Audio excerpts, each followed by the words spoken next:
నమస్కారం ఘంటారావానికి స్వాగతం. ముందుగా ప్రధానాంశాలు. పల్నాడులో పరిస్థితులు పూర్తిగా అదుపులో ఉన్నాయన్న సీఈఓ. కౌంటింగ్ కోసం పటిష్ట భద్రత ఏర్పాటు చేస్తామని వెల్లడి.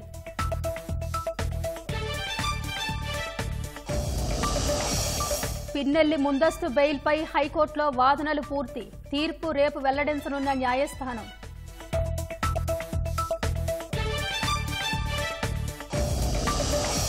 ఇండోసోల్కు జగన్ లక్షల ఎకరాలు కట్టబెడుతున్నారన్న భాజపా. పవర్ ప్రాజెక్టుల పేరిట ప్రభుత్వం ధనం దోచిపెడుతున్నారని ధ్వజం.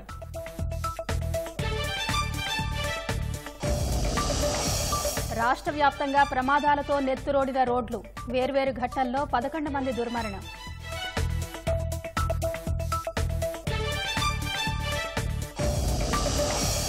రాజకీయ కుట్రతోనే తనపై కేసులు పెట్టారన్న ప్రజ్వల్ రేవణ్ణ. ఈ నెల 30న సీటు విచారణకు వస్తానని సెల్ఫీ వీడియో విడుదల. రుతుపవనాల ప్రవేశానికి కేరళలో అనుకూలంగా ఉందన్న ఐఎండీ. దక్షిణాదిన సాధారణం కంటే అధిక వర్షపాతం కురవచ్చని వెల్లడి.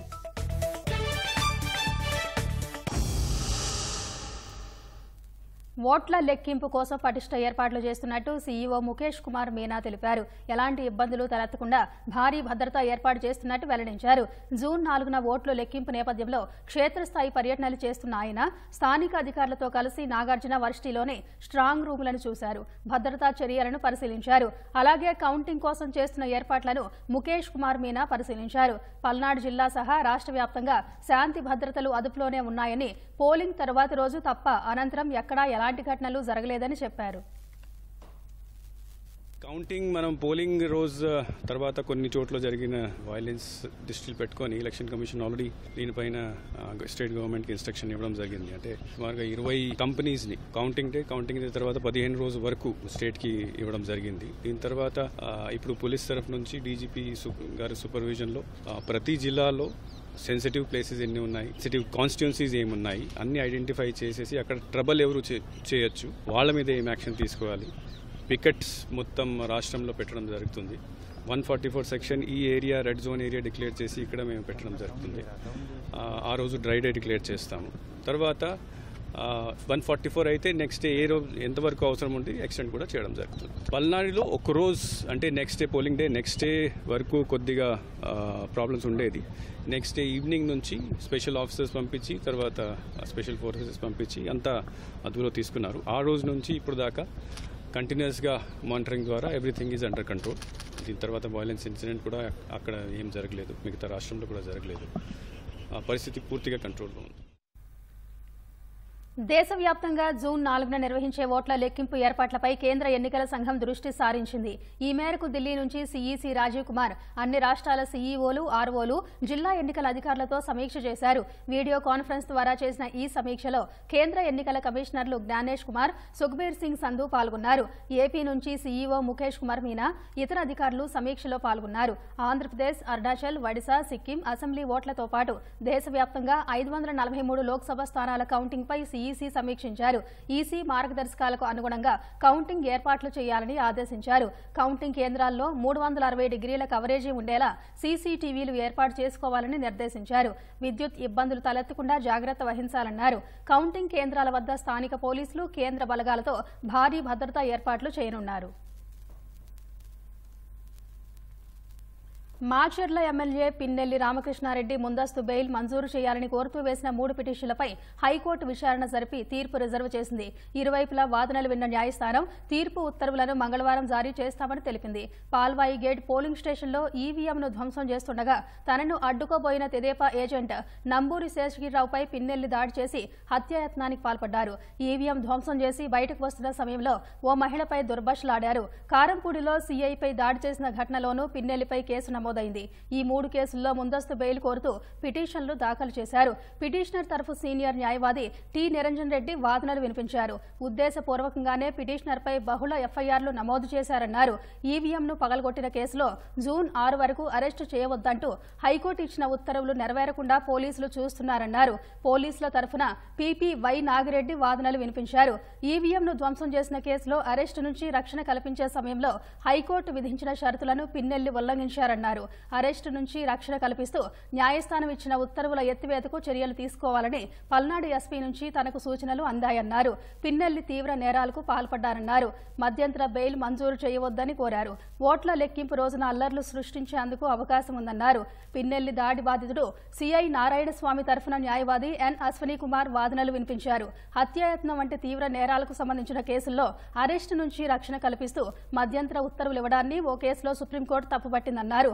బెయిల్ మంజూరు సమయంలో పిన్నెల్లి పూర్వ నేర చరిత్రను పరిగణలోకి తీసుకోవాలన్నారు. 2019లో జరిగిన సాధారణ ఎన్నికల్లో సైతం పిన్నెల్లి ఇదే తరహా నేరాలకు పాల్పడ్డారని కోర్టు దృష్టికి తెచ్చారు. బెయిల్ మంజూరు చేయవద్దని కోర్టును కోరారు.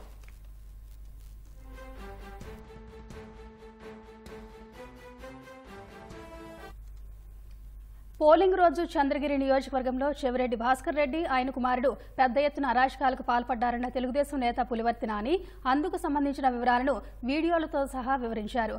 అధికారులను అడ్డం పెట్టుకుని తిరిగి తెదేపా కార్యకర్తలపై అక్రమంగా కేసులు పెట్టారని మండిపడ్డారు. తమపై దాడి చేయడమే కాకుండా అసత్య ఆరోపణలు చేస్తున్నారని ఆగ్రహం వ్యక్తం చేశారు. 13వ తారీఖు మధ్యాహ్నం 2 గంటల నుంచి నీ కుమారుడు నీకు సంబంధించిన అందరూ కూడా ప్రతి నియోజకవర్గంలో పోయా రెచ్చగొట్టడం జరిగింది. బ్రాహ్మణ కాలువకి వెళ్ళావు, చంపండి నా కొడుకులు ఎవరు వస్తా నేను చూస్తానన్నాడు. దాని తర్వాత సురావారిపల్లికి వెళ్ళారు, పీఓను కొట్టమన్నారు. వేపకుప్పం బొమ్మని పోయావు, ఏజెంట్లు బయట తీయమన్నావు.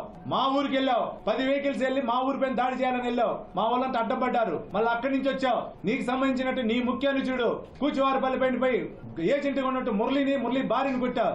కొట్టి వస్తామంటే మళ్ళీ ఊరి పైన గంజాయి బ్యాచ్ని పెట్టుకుని 50 నుంచి 70 మంది ద్వారా దాడి చేసి ఊర్లో కనపడిన వాళ్ళంతా కొట్టారు. నా కాలు ఇరిగినా నాకు ఆ టైం తెలీదు. నా పైన దాడి జరిగింది పరిగెత్తుకొని తిరిగి పోలీస్ అధికారులను కోరా. నా పైన దాడి జరిగింది, ఆడ గన్ మ్యాన్ దొరుకున్నాడు, గన్ మ్యాన్ కాపాడండి అని. అక్కడి నుంచి పరిగెత్తుకొని వచ్చి అందరూ చూసాం. మాకెదురుగా వైసీపీ నాయకుడు కేసు వచ్చినాడు. మా ఊరు పరిగెత్తు, అతను సంబంధం లేదు, వదిలేయండి అని చెప్పా. నీలాగా దాడి చేయలే. షిరిడి సాయి ఎలక్ట్రికల్స్ అనుబంధ సంస్థ ఇండోసోల్ కంపెనీకి ప్రాజెక్టుల పేరుతో లక్షలాది ఎకరాలు కట్టబెట్టేందుకు వైకాపా ప్రభుత్వం ప్రణాళికలు సిద్ధం చేసిందని భాజపా నేత లంకా దినకర్ ఆరోపించారు. విద్యుత్ శాఖలో షిరిడి సాయి పవర్ ప్రాజెక్టుల కేటాయింపులలో ఇండోసోల్ కంపెనీల అక్రమాలకు అడ్డే లేదని మండిపడ్డారు. అమరావతి నిర్మాణానికి సిఆర్డీఏ పరిధిలోని విద్యుత్ పనులకు సంబంధించిన అండర్ గ్రౌండ్ కేబుల్, ఇతర సామాగ్రిని నిబంధనలకు విరుద్ధంగా విశాఖకు తరలిస్తున్నారని మండిపడ్డారు.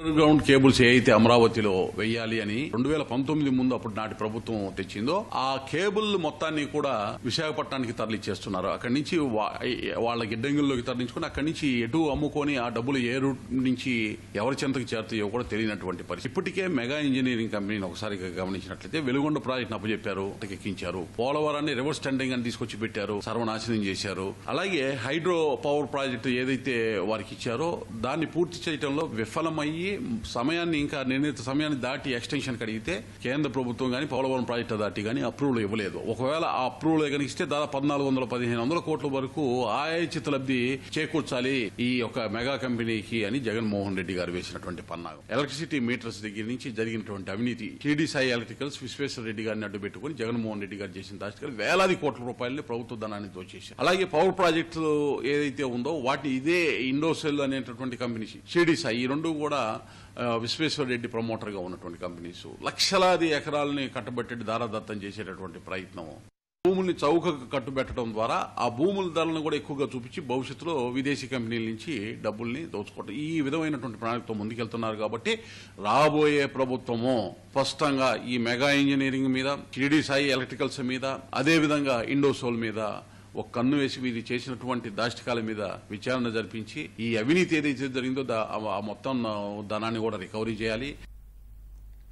సీఎం జగన్ ఆయన బంధువుల అండతో భోగాపురం మండలంలో సీఎస్ జవహర్ రెడ్డి 2000 కోట్ల విలువైన భూ కుంభకోణానికి పాల్పడ్డారని, దీనిపై కేంద్ర ఎన్నికల సంఘం సీటు విచారణ జరిపించాలని తెలుగుదేశం నేత బొండా ఉమామహేశ్వరరావు డిమాండ్ చేశారు.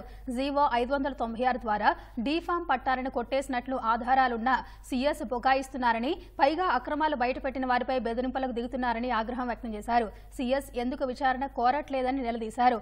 భూ దందాపై ఎన్నికల సంఘం జోక్యం చేసుకుని జవహర్ రెడ్డిని సీఎస్ పదవి నుంచి తప్పించాలని డిమాండ్ చేశారు.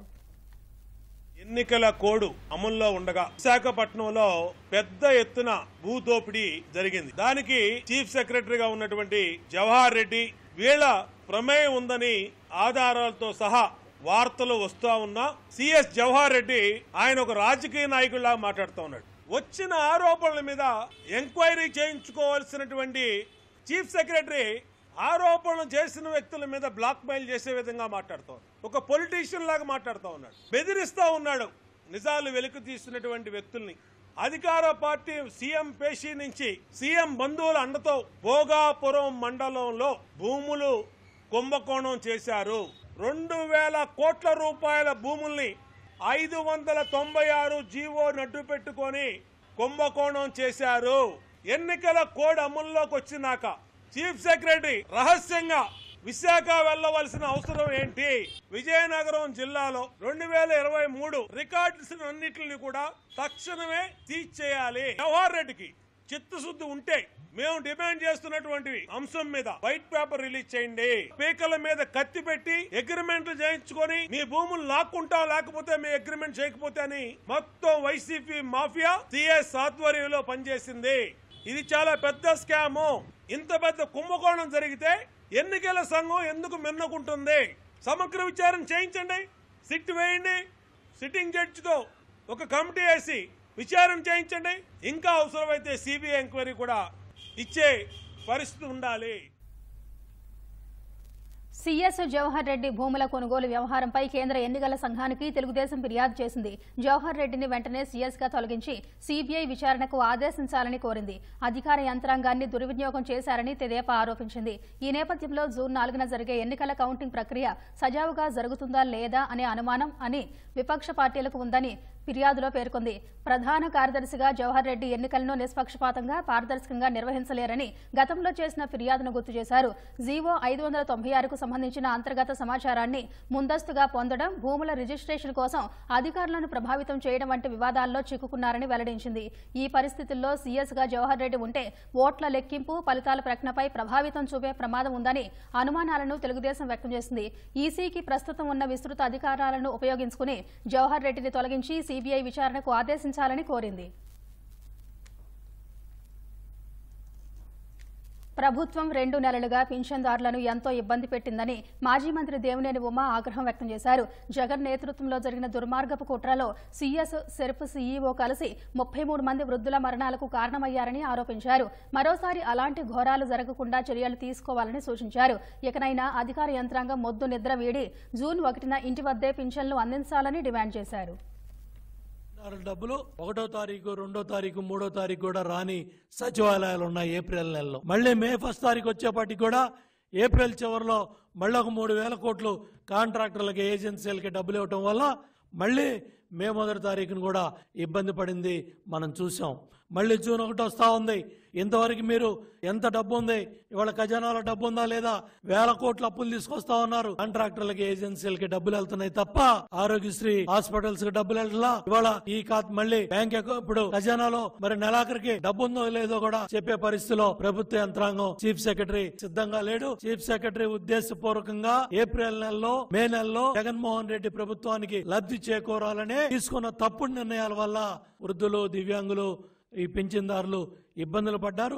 మళ్లీ ఆ దుర్మార్గాన్ని చీఫ్ సెక్రటరీ చేయకూడదని మేము తెలియజేస్తా ఉన్నాం. ఈ నెలాఖరికల్లా సచివాలయాలకి డబ్బు వెళ్ళాలి. ఎవరైతే సచివాలయ సిబ్బంది ఉన్నారో, ఎవరైతే ప్రభుత్వ కార్యదర్శులు ఉన్నారో, ఎన్నికల కౌంటింగ్ ప్రక్రియలో పాల్గొనే అధికారులు, ఇంకా లక్షల సంఖ్యలో చాలా మంది ప్రభుత్వ ఉద్యోగులు ఉన్నారు. వాళ్ళందరి కూడా సేవలు తీసుకొని జూన్ 1వ తారీఖు ఉదయం 6 గంటలకల్లా ఇళ్ల వద్దనే పెన్షన్ ఇవ్వాలని, పింఛన్ ఇవ్వాలని నేను డిమాండ్ చేస్తా ఉన్నాను. రాష్ట్రంలో రహదారులు రక్తసిక్తమయ్యాయి. వేర్వేరు జిల్లాల్లో జరిగిన ప్రమాదాల్లో 11 మంది మృత్యువాత పడ్డారు. మరికొంతమందికి తీవ్ర గాయాలయ్యాయి. కృష్ణా, తిరుపతి, అనకాపల్లి, గుంటూరు జిల్లాల్లో రోడ్లు రక్తమోడాయి. ఇటీవలి కాలంలో రోడ్డు ప్రమాదాలు అధికమవడంపై వాహనదారులు తీవ్ర ఆందోళన చెందుతున్నారు.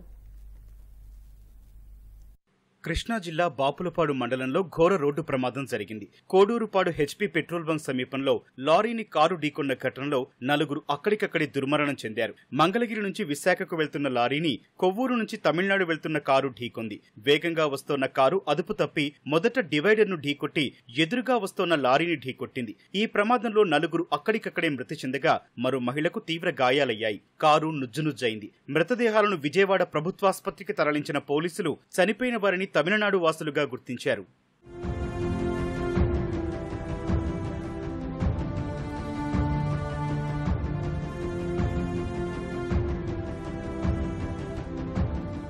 తిరుపతి జిల్లాలో జరిగిన రోడ్డు ప్రమాదం నలుగురిని బలి తీసుకుంది. చంద్రగిరి మండలం ఎం కొంగరవారిపల్లి వద్ద పూతలపట్టు నాయుడుపేట జాతీయ రహదారిపై కారు డివైడర్ను ఢీకొట్టింది. ఈ ప్రమాదంలో నలుగురు ప్రాణాలు కోల్పోయారు. మరో 2 తీవ్రంగా గాయపడ్డారు. నెల్లూరు నుంచి వేలూరుకు వెళ్తుండగా ప్రమాదం జరిగింది. కారులోని వారిని నెల్లూరు జిల్లా వాసులుగా గుర్తించారు.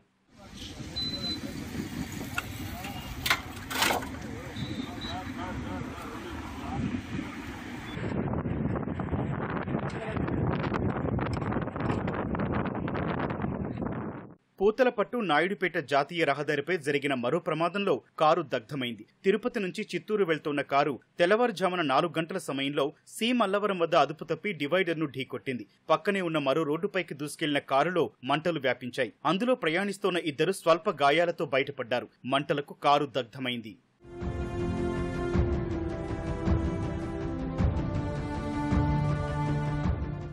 మన్యం జిల్లా సీతంపేట ఘాట్ రోడ్డులో ఆటో అదుపు తప్పి లోయలో పడింది. ప్రమాదంలో 17 మంది గిరిజనులు తీవ్ర గాయాలతో బయటపడ్డారు. సోమవారం సంత కావడంతో ఆటోలో సీతంపేటకు వచ్చి వీరంతా తిరిగి వెళ్తుండగా ప్రమాదం జరిగింది. గాయపడిన వారికి సీతంపేట ప్రభుత్వాసుపత్రిలో చికిత్స అందించారు. 7గురి పరిస్థితి విషమంగా ఉండటంతో శ్రీకాకుళం సర్వజన ఆసుపత్రికి తరలించారు. బాధితులను స్థానిక జనసేన నాయకులు పరామర్శించారు.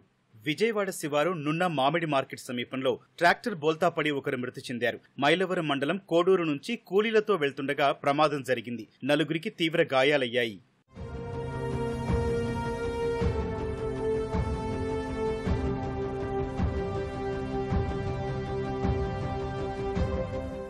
రాష్ట్రంలో జరిగిన రోడ్డు ప్రమాదాలపై తెలుగుదేశం అధినేత చంద్రబాబు, భాజపా రాష్ట్ర అధ్యక్షురాలు పురంధేశ్వరి తీవ్ర దిగ్భ్రాంతి వ్యక్తం చేశారు. మృతుల కుటుంబాలను ఆదుకోవాలని ప్రభుత్వాన్ని కోరారు. గాయపడిన వారికి మెరుగైన వైద్యం అందించాలని డిమాండ్ చేశారు. దానికి అనుగుణంగా అధికారులు చర్యలు తీసుకోవాలన్నారు.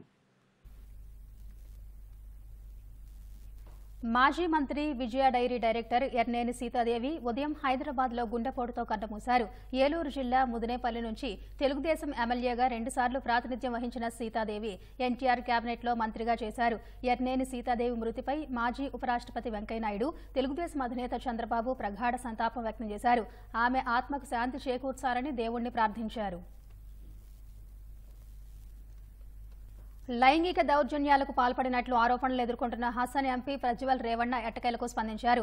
ఈ నెల 31న ఉదయం 10 గంటలకు సిట్ విచారణకు హాజరవుతానని స్పష్టం చేశారు. ఈ మేరకు ప్రజ్వల్ రేవణ్ణ సెల్ఫీ వీడియోను విడుదల చేశారు. న్యాయస్థానంపై పూర్తిగా నమ్మకం ఉందని, సిట్ విచారణకు సహకరిస్తానని తెలిపారు. ఏప్రిల్ 26న ఎన్నికల ముందు వరకు తనపై ఎలాంటి కేసు లేదన్న ప్రజ్వల్ రాజకీయ కుట్రలో భాగంగానే తప్పుడు కేసులు పెట్టినట్టు తెలిపారు. ముందస్తు ప్రణాళిక ప్రకారమే విదేశీ పర్యటనకు వెళ్లినట్టు చెప్పారు. పర్యటన మధ్యలో ఉన్నప్పుడే తనపై వచ్చిన ఆరోపణల గురించి తెలిసిందన్నారు. రాహుల్ గాంధీతో పాటు కాంగ్రెస్ అగ్రనేతలు రాజకీయ కుట్రలో భాగంగా తనపై లైంగిక ఆరోపణలు చేసినట్టు పేర్కొన్నారు. లైంగిక దౌర్జన్యంపై కర్ణాటక మహిళా కమిషన్ ఫిర్యాదుతో ఆ రాష్ట్ర ప్రభుత్వం బీకే సింగ్ నేతృత్వంలో సిట్ ఏర్పాటు చేసింది. ప్రజ్వల్ రేవణ్ణపై లైంగిక వేధింపుల ఆరోపణలు రావడంతో ఇప్పటికే ఆయన్ని జేడీఎస్ పార్టీ నుంచి సస్పెండ్ చేశారు. ప్రజ్వల్ రేవణ్ణను భారత్ తీసుకొచ్చేందుకు సిట్ కూడా యత్నిస్తోంది. రానున్న 5 రోజుల్లో నైరుతి రుతుపవనాలు కేరళలో ప్రవేశించడానికి అనుకూలమైన పరిస్థితులు ఉన్నాయని భారత వాతావరణ విభాగం ఐఎండీ తెలిపింది. ఈ ఏడాది ఈశాన్య భారత్లో సాధారణం కంటే తక్కువ వర్షపాతం నమోదవచ్చని పేర్కొంది. వాయువ్య భారత్లో సాధారణ వర్షపాతం, మధ్య దక్షిణ భారత్లో సాధారణం కంటే అధిక వర్షపాతం కురిసే అవకాశం ఉందని వెల్లడించింది. జూన్లో దేశవ్యాప్తంగా సాధారణ వర్షపాతం నమోదవచ్చని ఐఎండీ తెలిపింది. దక్షిణ భారత్లోని కొన్ని ప్రాంతాలు మినహా దేశంలోని మిగతా ప్రాంతాలలో సాధారణం, అంతకంటే ఎక్కువ ఉష్ణోగ్రతలు నమోదవుతాయని వివరించింది. వచ్చే 3 రోజుల్లో వాయువ్య భారత్, మధ్య భారత్లో వడగాలుల నుంచి ఉపశమనం లభించే అవకాశం ఉందని ఐఎండీ చీఫ్ మృత్యుంజయ మహాపాత్ర తెలిపారు.